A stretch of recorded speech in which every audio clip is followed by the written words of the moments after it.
하이델베르그 65문부터 68문까지 나눠드린 교환처럼 65문에 68문까지 그리고 말씀과 성례라는 내용이 중심 주제가 되어지는 것을 보도록 하겠습니다. 말씀과 성례는 안 어울린 것 같지만 둘은 절대적으로 뗄 수 없는 그런 귀하고 중요한 역할들을 하고 있습니다. 미국의 경제 전문지인 월스트리트 저널에서 운영하는 이 온라인 매체인 마켓워치라는 것이 있습니다. 얼마 전에 라디오를 통해서 보신 분들도 있으실 거고 아마 라디오나 TV나 신문을 통해서 본 적이 있으실 거예요. 이것이 미국에서 15일 9인 구직 정보업체인 커리어 캐스트가 선정한 10대 몰락 직종이라는 것을 발표를 했습니다. 그래서 앞으로 이제 없어질 직업이 뭐냐라는 것, 앞으로 없어질 직업이 뭐냐, 쉽게 말하면 그것입니다. 그래서 이 커리어 캐스트는 이 미국 통계청의 고용 전망 자료를 토대로 해서 제일 먼저 없어질 직업이 뭐냐 하면 우체부다라는 것입니다. 우체부가 28%에 달한다라고 이야기합니다.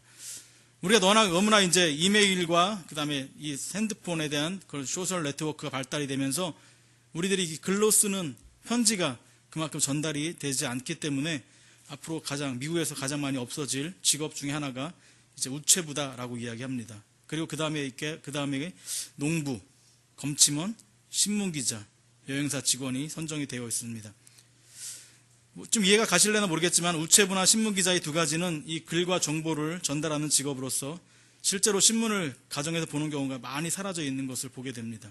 그래서 요새 교회에서 행사하려면 하면 신문이 없어요. 신문을 잠깐 가지고 행사를 하려도 교회에도 신문이 없고 저희 집에도 신문이 없습니다. 그래서 지난주에 성경학교 할 때 신문이 필요한데 신문이 없어서 선생님들한테 문자를 보냈어요. 신문 각 집에 계신 분 신문 좀 가져다 달라고. 그래서 신문을 이용한 적이 있는 것처럼 신문이 굉장히 귀합니다. 이제 제가 왜 이거를 먼저 말씀드리냐면 이 글이라는 것은 없어질 수는 없습니다. 하지만 이 글이 보존이 되어지고 전달되어지는 그런 특징적인 부분에서는 사양이 되고 있지만 글은 절대로 없어질 수가 없습니다.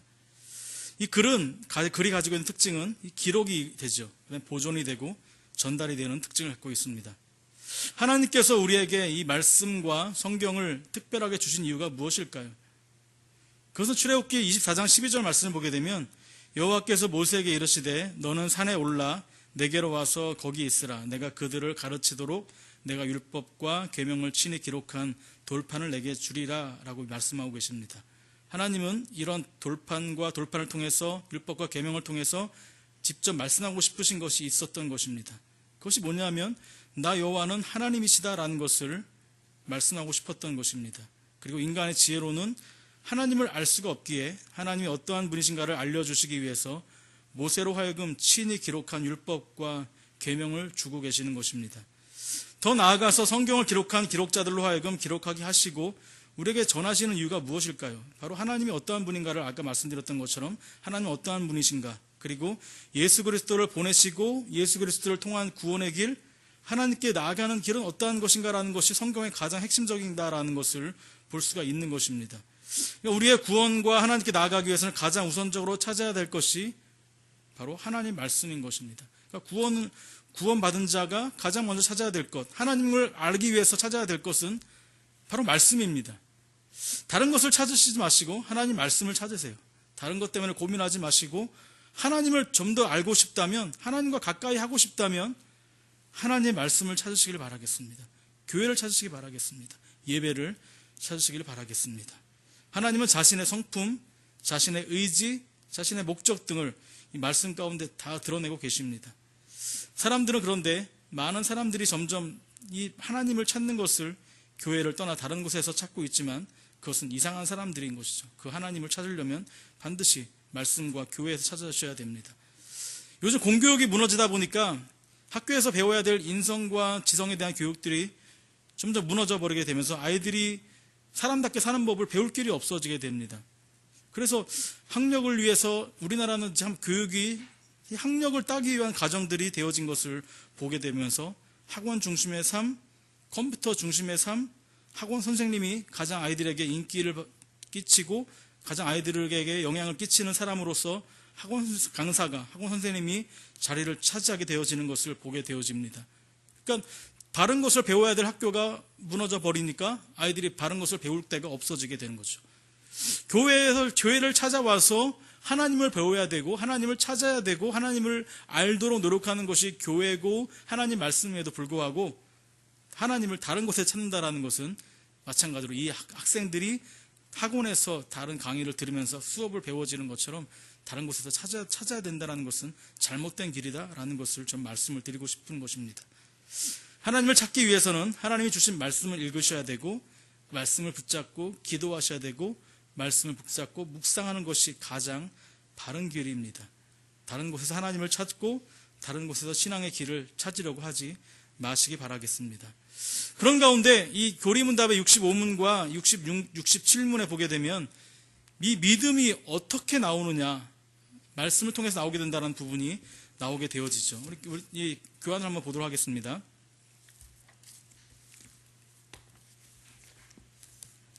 교환 우리 65문의 문제를 한번 같이 읽도록 하겠습니다. 65문의 문제입니다. 같이 읽겠습니다. 시작.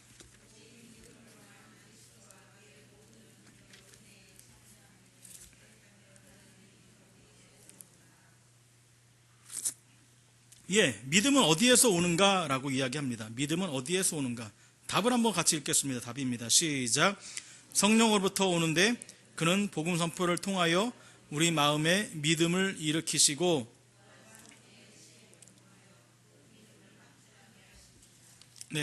성령으로부터 온다라는 것이, 믿음은 어디에서 오냐면 성령으로부터 오는데 그는, 성령님은 복음 선포를 통해서 우리 마음에 믿음을 일으킨다라고 이야기하고 있습니다. 그러니까 복음 선포를 통해서 우리의 마음에 가장 먼저 무엇을 일으키게 하냐면 믿음을 일으키는 역할이 바로 성령님의 대표적인 역할입니다. 67문에 보게 되면 그러면 말씀과 성례는 모두가 우리의 마음을 우리 구원의 유일한 근거가 되는 예수 그리스도의 십자가의 제사로 향하게 하기 위해 제정된 것입니까? 그 말씀의 역할이 또 이렇게 나와 있죠. 답을 보면 그렇습니다. 성령님께서는 우리의 구원 전체가 그리스도께서 십자가 위에서 우리를 위하여 단번에 드리신 제사에 달려있다는 사실을 복음 안에서 가르치시며 라고 이야기하고 있습니다. 그러니까 65문과 67문에 보게 되면 믿음을 일으키도록 하여 주시고 가르쳐 주시는 역할, 바로 이 말씀의 역할이, 말씀을 주신 가장 큰 역할이다라는 것을 발견할 수 있었던 것입니다. 성경은 예수 그리스도를 가르치고 계십니다.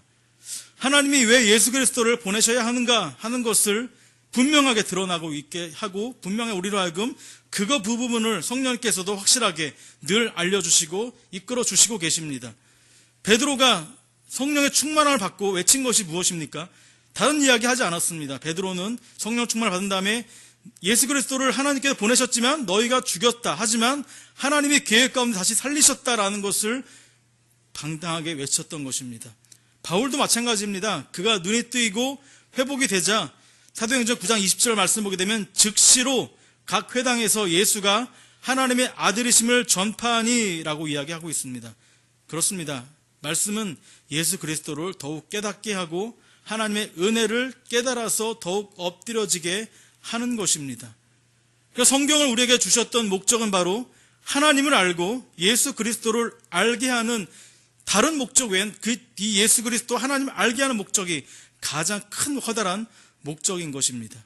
그러니까 성령님께서도 이 말씀을 우리에게 주셔서 말씀을 읽는 자들, 말씀을 묵상하는 자들, 말씀 가운데 붙잡고 기도하는 자들에게 분명히 그것을 통해서 깨달음과 하나님을 발견하는 지혜를 우리들에게 주고 계시다라는 것입니다. 그러니까 이 말씀과 성례를 보게 되면, 성례는 이제 다음에 좀 이따 얘기할 텐데요. 말씀을 통해서 분명히 발견하는 부분이 뭐냐면 하나님입니다. 분명히 말씀 통해 발견하는 부분은 예수 그리스도이십니다. 그리고 그 안에서 하나님이 어떠한 분이고 어떤 역할을 하고 계시고 어떤 계획들을 하고 계시고 예수 그리스도를 보내지 않으시면 안 돼야 되는 그 모든 이유들을 성경 안에서 자신을 그렇게 보여주시고 계시하시고 계시다라는 것입니다. 그렇기 때문에 하나님을 알려고 하는 자들은, 제가 아까 말씀드렸던 것처럼 하나님을 알려고 하는 자들, 하나님을 더 가까이 하고 싶은 자들은 무엇을 하셔야 됩니까? 말씀을 읽으셔야 됩니다. 하나님을 찾으려고 하는 자들은 분명히 말씀을 열으셔야 되는 것입니다. 하나님을 더 만나려고 하시는 자들, 예배에 참석하셔야 됩니다. 그래서 말씀을 들으셔야 됩니다. 그리고 말씀을 묵상하셔야 됩니다.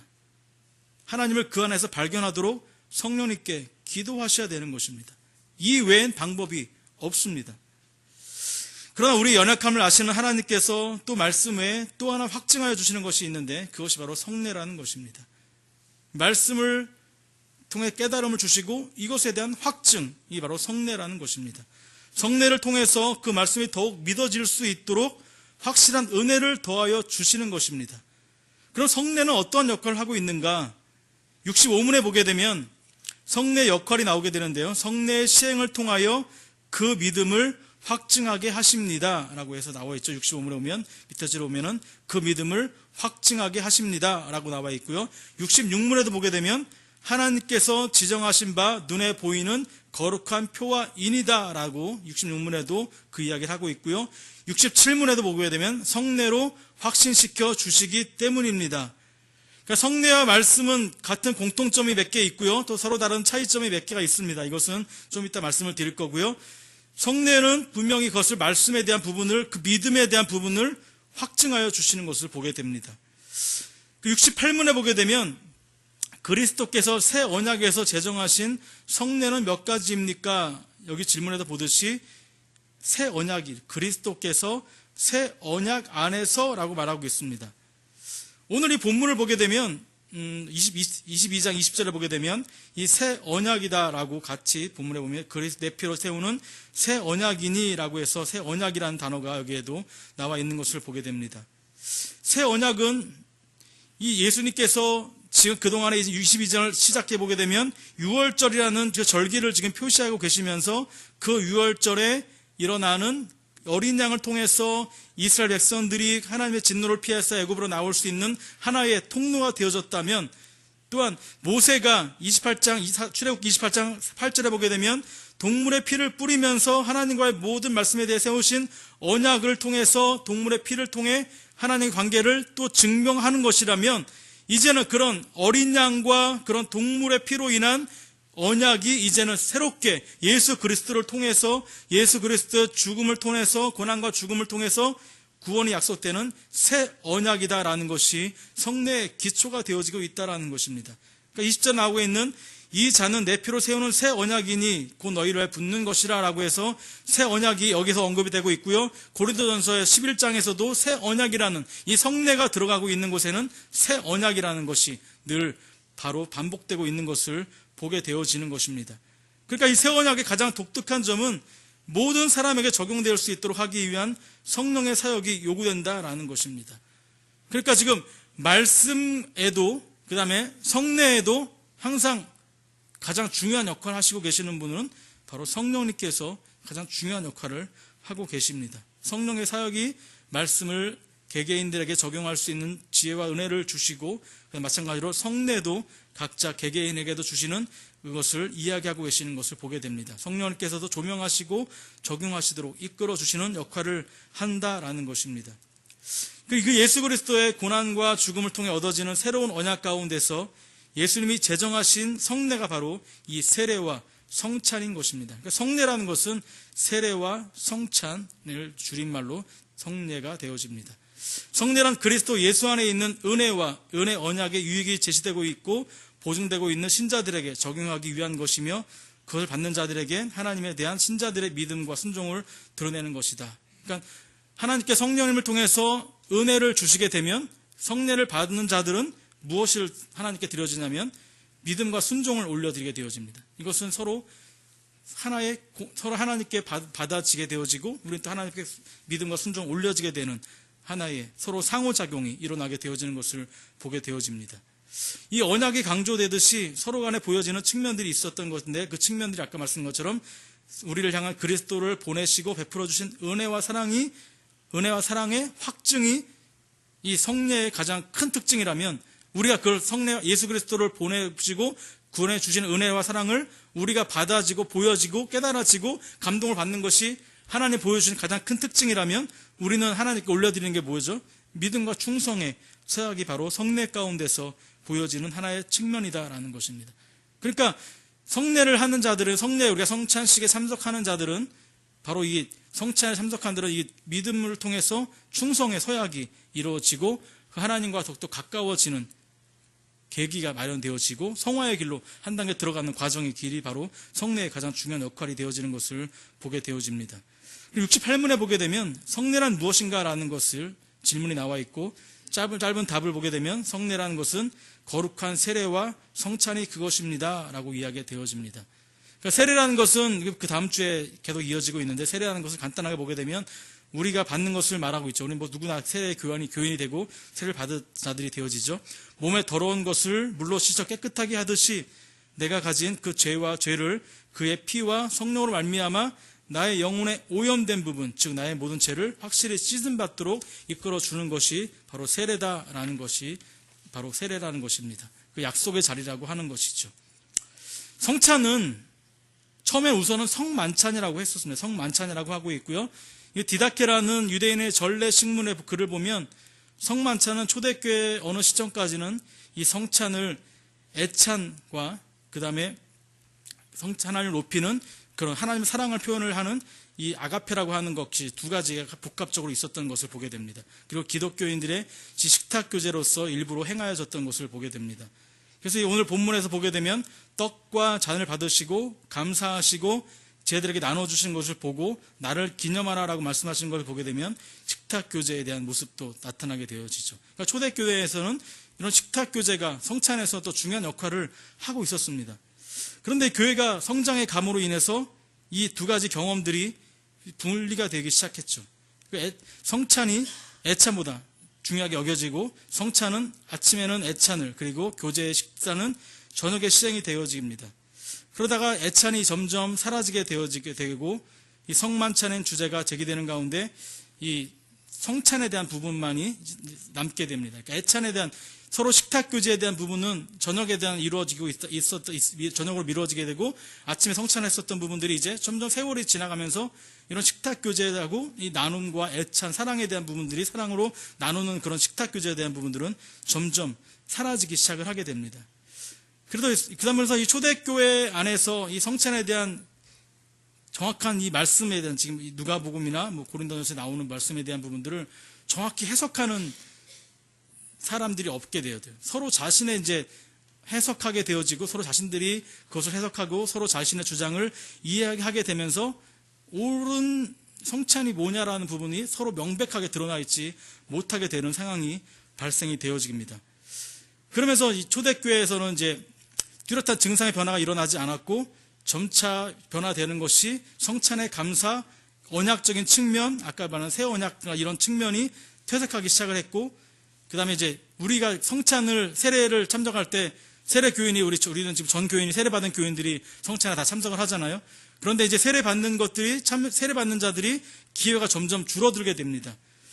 그러면서 성찬에 대한 자질에 대한 부분을 강조를 하게 되면서 성례에 참석하는 자들보다 이 참관하는 사람들이 더 많아지는 기이한 현상들이 생겨나게 되면서 이 성찬에 대한 부분들이 문제가 이제 계속 발생이 되어지기 시작을 합니다. 그 성찬의 의의와 이해가 성경의 가르침에서 벗어나게 되어지게 되고, 그래서 이것을 바르게 해석하려고 하는 신학자들과 다르게 해석하는 자들과의 계속 마찰이 계속해서 초대교회, 중세교회, 종교개혁 이렇게 계속해서 부딪혔던 부분들이 있게 되어지는 것을 보게 됩니다.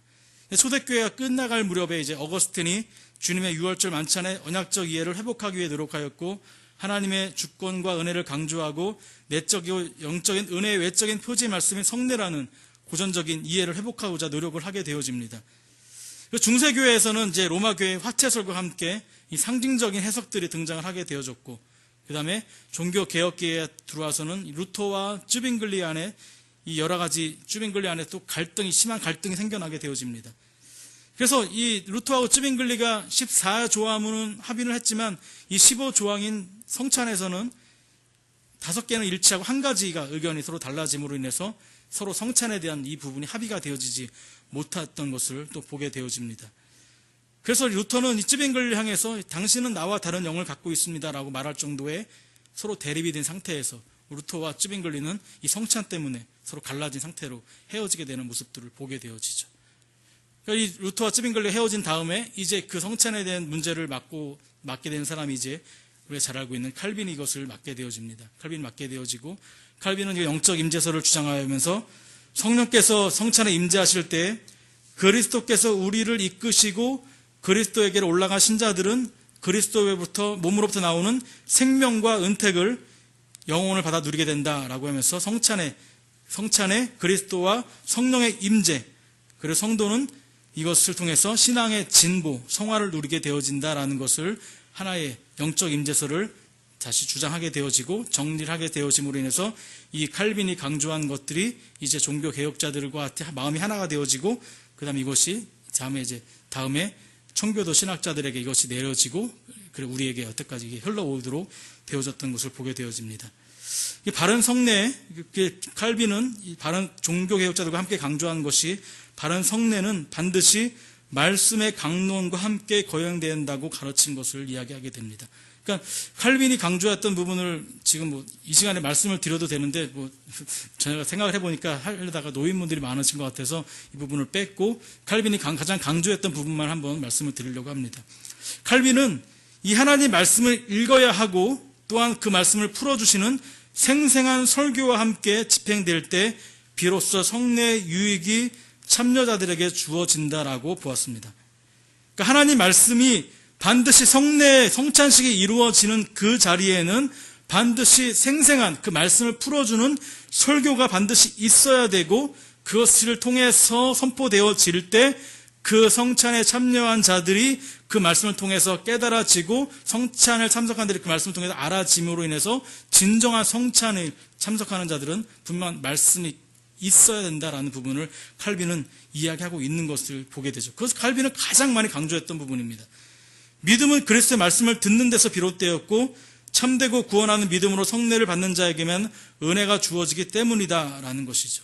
그래서 따라서 무직 가운데서 믿음도 없이 성례를 받는 것은 그 자신에게 무익할 뿐이다라고 말할 정도의 칼빈은 아주 강조를 했던 것을 보게 됩니다.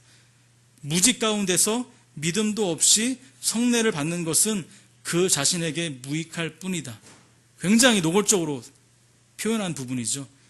무직 가운데서 하나님의 말씀을 잘 알지도 못하고 하나님에 대한 믿음도 갖지 않은 가운데서 성례를 받는 것은 아무리 받은들 그 사람에게 무슨 유익이 있느냐라는 것입니다. 그러니까 칼빈이 지금 강조했던 것은 바로 말씀을 선포되어지는 말씀을 분명히 알아야 되고, 하나님에 대한 말씀에 대한 믿음, 말씀을 통해 듣는 믿음이 그에게 있는 자들이 성례를 참석하면서 그 기쁨과 그 기쁨을 통해서 성화의 길로, 순종의 길로 나아가야 되는데, 단지 세례만 받았다고 해서 그 성찬에 참석하는 그것은 그리 그에게 커다란 유익이 없다라는 것입니다. 그러니까 성찬을 참석하는 자들에게 필요한 것이 무엇이죠? 그러니까 그동안 하나님 말씀에 대한 애씀과 하나님 말씀을 알려고 하는 노력들이 그들에게 반드시 필요했다라는 것입니다. 그러니까 성찬을 참석하기 위해서는 그만큼의 신앙의 성숙과 하나님에 대한 말씀에 대한 사모함과 그리고 그것을 이해하려고 하는 애씀이 있어질 때 성령님께서 그 깨달음을 주시고 성찬을 참석한 자들에게 무엇을 주시죠? 신앙에 대한 믿음에 대한 확증과 담대함을 주신다라는 것을 이야기하고 있는 것입니다. 그래서 설교자는 청중이 알아들을 수 있는 언어로 성경을 분별하게 읽고 그 말씀의 의도를 밝혀서 설명하는 것이 설교가 성례에게 반드시 필요하다라고 말하고 있는 칼빈의 견해인 것입니다. 칼빈이 말하고 있는 설교자가 또 성도들에게 이야기할 때 설교자가 말하는 것을 성도들이 알아들을 수 있도록 생생하고 정확하게 쉽게 전달해 주는 노력도 설교자에겐 필요하다라는 것을 이야기하고 있는 것처럼, 칼빈은 지금 이 성찬에 대해서 가장 중요한 부분을 말씀의 부분에 담고 있는 것을 보게 되어집니다. 이것이 이제 개혁주의 전통에 의해서 규범이 되어졌고요. 그래서 그 다음에 이제 청교도 신학자들에게 이 주장이 이어지게 되어집니다. 그래서 존 오웬, 리차드 바인즈 같은 성찬론의 영적 임재서를 칼빈보다 더 한 단계 진척시켜서 이제 우리들에게 오게 되어진 것이죠. 설교자나 청중들도 말씀을 알기 위한 노력과 사모함이 성례에서의 은혜를 누리기 위한 작은 행동이 되어지는 것입니다. 그러니까 여러분들이 광고가 교회에서 성찬식을 하게 된다라는 광고가 나오게 되어지면 우리는 그 성찬식에 참석하기 위해서 무엇을 해야 될까요? 더 말씀을 사모하는 마음이 더 있기를 기도하셔야 되고, 그 성찬에 통해서 더 큰 은혜를 받기 위해 우리는 더 간절히 기도해야 되는 것이 반드시 필요하다라는 것을 말씀을 드리겠습니다. 웨스터민스터 신조에서는 이 그리스도의 자기 중보 혜택을 그 몸된 교회에 전달하시는 외적 또는 일반적인 방편은 모든 규례인데 특별히 말씀과 성례 및 기도이다. 이 모든 것은 택함을 입은 자들에게 구원에 이르게 하는 데 유효하다라고 이야기합니다. 그럼 아까 제가 서두에 말씀드린 것처럼 성례와 말씀의 공통점을 몇 가지 보게 되면 첫 번째로 이들은 모든 사람들로 하여금 예수 그리스도의 인격과 사역을 바라보게 합니다. 그러니까 성례와 말씀은 누굴 바라보게 한다고요? 예수 그리스도를 바라보게 한다. 성경의 중심이 예수 그리스도다라고 아까 제가 서두에 말씀드렸습니다. 그리고 이 예수 그리스도에 의해서 제정된 성례 또한 역시 예수 그리스도를 보증한 것과 같이 그를 드러내는 일을 하게 되어집니다. 그러니까 성례도 말씀도 누구를 드러내는 역할을 하게 되냐면 예수님을 드러내는 역할을 하게 되어지는 것이죠. 그러니까 그게 공통점입니다. 두 번째로는 이 성령님은 이 성례와 말씀은 어디에 직접적으로 적용을 주시냐면 마음에 주시게 됩니다. 성령께서는 내적의 감동을 주시고 강력한 이끌림을 받게 하시면서 구원에 이르게 하시는데 이때 사용하시는 은혜의 수단이 바로 말씀과 성례인 것입니다. 마음에 커다란 감동을 주시게 되어지고 그 감동을 받은 자들이 나타날 증상이 뭐죠? 순종이죠, 순종. 순종과 충성을 고백하게 되어지는 것입니다. 그러니까 진정한 말씀을 통해서 진정한 성례를 참석한 자들이 받아지는 은혜를 깨달은 자들은 그 하나님 앞에 진정한 순종의 모습이 그들에게 드러나게 되어진다라는 것입니다. 그러면 성례와 성찬의 차이점을 보게 되면은 첫 번째로는 구원에 있게 됩니다. 하나님의 말씀은 구원에 있어서는 가장 절대적입니다.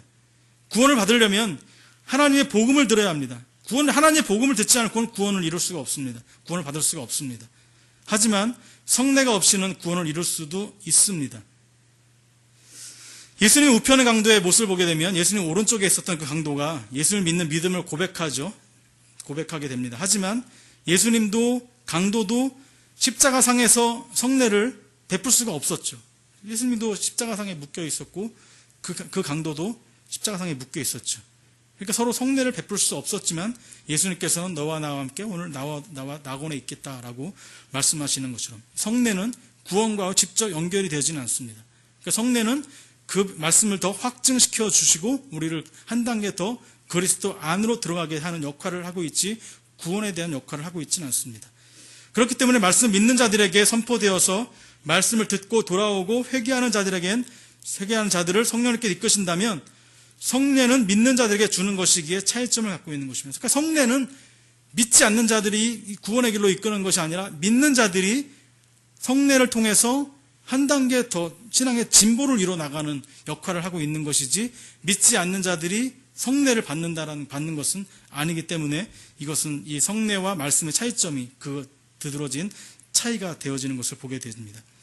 그러니까 성례와 세례와 성찬이 구원에 절대적으로 필요한 요소는 아닌 것을 볼 수가 있습니다. 구약시대에서도 모세가 이스라엘 백성들을 이끌고 광야 40년을 다닐 때에도 이 할례나 유월절을 지키지 못하였습니다. 하지만 하나님 주신 계명과 말씀은 언제나 동행하였고 그들을 이끌어냈던 것을 볼 수가 있었던 것을 보게 됩니다. 두 번째로 하나님 말씀이 신자들에게 믿음을 주시고 강화하는가 하면 성례는 그 주어진 믿음을 더욱 강화하고 굳세게 하는 것입니다.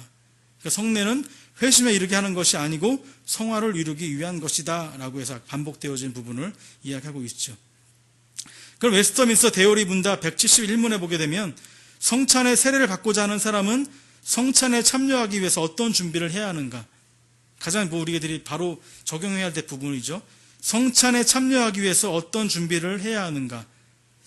성찬에 참여하기 위해서는 성찬의 성례를 받는 사람은 성찬에 참여하기 전에 이에 대한 준비를 해야 한다. 곧 먼저 자신이 그리스도 안에 있는가를 살펴야 한다. 뭘 먼저 살피라고요? 자신이 그리스도 안에 있는가를 살펴야 한다. 그리고 자신의 죄와 부족을 느끼고 진리에 관하여 자신의 지식, 믿음, 회개를 살피고 하나님과 형제들을 대한 사랑과 모든 사람에 대한 사랑이 있는가를 살펴야 된다라는 것이죠. 먼저 자신이 그리스도 안에 있는가를 살피고 자신의 죄와 부족함, 진리에 관해서 지식과 믿음, 회개, 자신의 신앙 상태를 점검을 하라라는 것입니다. 그리고 자신에게 잘못한 사람들을 용서하고 그리스도를 사모하는 마음과 새로운 순종을 다짐함으로 은혜를 새롭게 받으며 같이 묵상하고 뜨겁게 기도함으로써 성찬 준비를 해야 한다라는 것입니다. 그러니까 교회에서 성찬을 하겠다라는 성찬의 이제 광고가 나가게 되면 먼저 살펴야 될 부분이 무엇이란 거죠? 자신을 살펴야 되고, 자신의 죄에 대한 문제를 살펴야 되고, 자신의 사람들과의 관계를 살펴서 자신에게 잘못한 사람들을 용서하고 그리스도를 사모하는 그런 마음이 있는가, 그리고 내가 그리스도를 순종하려고 하는 마음이 있는가, 은혜를 사모하고 있는가, 그런 것들을 사모하면서 기도로 준비해야 된다라는 것입니다. 그래서 북미 개혁교회는 이 성찬을 위해서 예비 모임을 통해서 성찬을 앞둔 사람들이 적절한 준비를 한다라고 이야기되고 있는데요. 이런 준비 모임을 언제 시작하냐면 목요일에 시작을 해서 이 매일 저녁에 계속되고 저녁 모임에 계속되어서 모이고 주일 오전까지 기도 모임을 계속한다라는 것입니다. 목요일부터 주일 아침까지 기도 모임으로 성찬을 준비한다라고 이야기합니다. 그리고 성찬이 끝난 주일 저녁에는 감사와 찬송을 위해서 모이고 그 다음에 광범위한 준비와 조심스러운 참여는 성찬의 중요성이라는 점에서 주의 떡이나 잔을 합당치 않게 먹고 마시는 자들에게 대한 성경적인 경고를 통해 엄숙함이 마땅한 것을 간주되어 있도록 엄숙함을 유지하기 위해서 교인들에게 그런 준비하는 모습을 보고 보여주고 가르치는 역할들이 이 북미 개혁교회에서 그렇게 하고 있다라는 것입니다. 그렇기에 우리들도 이 성찬식을 참여할 때는 이 오늘 본문의 말씀에 나와 있던 것처럼 새 언약이다라는 것을 잊어서는 안 되는 것이죠. 성찬은 그리스도 안에 있는 하나님의 은사를 맛보고 구원받은 자들이 기뻐하고 이 양심이 죄의 짐에서 풀려나는 복된 시간인 것입니다. 그러니까 성찬은 굉장히 복된 시간인 것입니다. 또한 성찬은 언약을 갱신하는 시간이기도 합니다. 성찬에 참여하는 자들은 죄를 회개하고 하나님의 자녀들로서 하나님 말씀에 따라 살고 헌신할 것을 다짐하고 그 다음 자신이 그 신앙의 길에서 퇴보의 길을 걸었던 자들이 있다면 다시 한번 이 성찬의 자리에 참석함으로 인해서 새롭게 그리고 부활하신 예수 그리스도와 사귐을 통해서 영적인 자양분을 공급받는 기회로 삼으면서 자신의 과거를 돌아보고 자신의 신앙 상태를 돌아보면서 성찬을 참여하여 다시 한번 한 단계 나아가는 길로 나아가는 역할이 바로 성찬의 중요한 역할인 것을 보게 되어진다는 것이죠. 그러니까 성찬과 말씀은 가장 강력하게 역할을 하시는 분은 성령님이시다라는 것입니다. 성령님께서 말씀을 통해서 우리에게 분명히 이것을 깨닫게 해주시고 아까 제가 칼빈에 대한 말씀을 드렸던 것처럼 설교가 반드시 성찬에 있을 때 반드시 하나님 말씀이 선포되어져야 되는 것처럼 반드시 성찬에는 하나님 말씀이 있어야 되고 말씀에는 성령님의 동행하심이 분명히 있어지고 깨달아지는 힘이 있어지게 되어지고 성찬을 온전히 참여하는 자들은 그 안에서 새로운 언약을 발견하고 기억하게 되어지고 자신을 돌아보면서 하나님 앞에 순종의 모습으로 나아가는 자들이 진정한 성찬에 참여한 자들의 모습이다라는 것입니다. 그래서 우리들이 이 성찬을 사모하면서 마음가짐을 늘 새롭게 하면서 새로운 성찬에 대한 광고와 또 성찬에 대한 애씀이 우리에게 있어짐으로 인해서 하나의 신앙의 도약과 회복의 자리가 되어지는 그런 자리가 되어지기를 간절히 바라겠습니다. 그래서 65문과 68문에 대한 이 성찬과 말씀에 대한 가장 중요한 역할을 하고 계시는 분은 성령님이시다라는 것 기억해 두셔야 되고요. 그리고 말씀을 확증시켜주는 성령님이시고 그 다음에 또 성찬을 또 확증시켜주고 우리에게 믿음을 더 진보시켜 주시는 분도 성령님이시다라는 것을 기억하시면서 그리고 성찬에 참여할 때 나의 믿음이 좀 더 주님 앞으로 나가고 있는가 아니면 내가 그동안에 성찬을 참석을 했지만 나이가 정말 얼마만큼의 그런 성찬을 통해 유익을 얻게 되어지고 하나님과의 직접적인 그런 관계가 더욱더 나아지고 있었던가 아니면 퇴보하고 있었던가라는 것도 한번 점검할 수 있는 그런 기회가 되어지는 저와 여러분 되어지기를 바라겠습니다. 기도하겠습니다.